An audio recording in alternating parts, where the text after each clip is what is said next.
Jean-Luc Reichmann est un homme qui a le cœur sur la main. En 12 ans de présentation des 12 coups de midi, l'animateur a rencontré de nombreux champions avec lesquels il a noué des liens indéfectibles. S'il ne veut plus entendre parler de Christian Quesada, Jean-Luc Reichmann garde au fond de son cœur une place pour chacun des candidats des 12 coups de midi. Et tant pis si Paul Elkarat affirme qu'il ne s'adresse plus la parole depuis près d'un an. En revanche, l'animateur est loin d'être lassé de présenter le même programme depuis toutes ces années. Du tout. Les gens font des milliers de kilomètres pour venir avec un sourire jusqu'aux oreilles. Comment voulez-vous que je me lasse?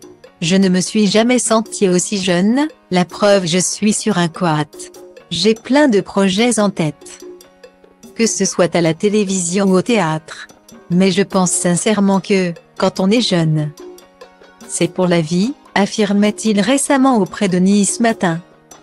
Mais le fils de Josette Reichmann a d'autres casquettes en dehors du plateau des 12 coups de midi.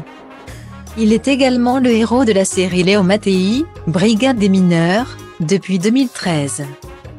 Un programme très apprécié des téléspectateurs, dans lequel de nombreuses célébrités ont eu un rôle.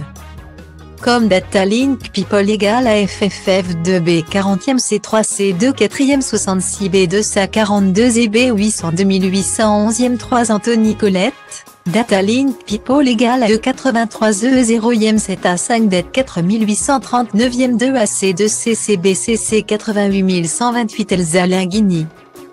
Datalink People égale à 23 65 20 21, 06 17, 4 AF 5 88e 9 à 20 AP 41 B 5e 3 Sagamore Stevenin, Angun ou encore Datalink People égale à 04 BF 60 CFE 11 A 4 CD 3 92e 9 à 4 C 59 B 44 à 31e C Laurent Ournac. Et ce mercredi 2 novembre, l'animateur était de bon matin sur le tournage du feuilleton. Une journée particulière pour Jean-Luc Reichmann, puisqu'il fête ses 61 ans aujourd'hui. Et son anniversaire a débuté avec une grosse surprise, puisqu'il a rencontré son sosie dans une fête foraine.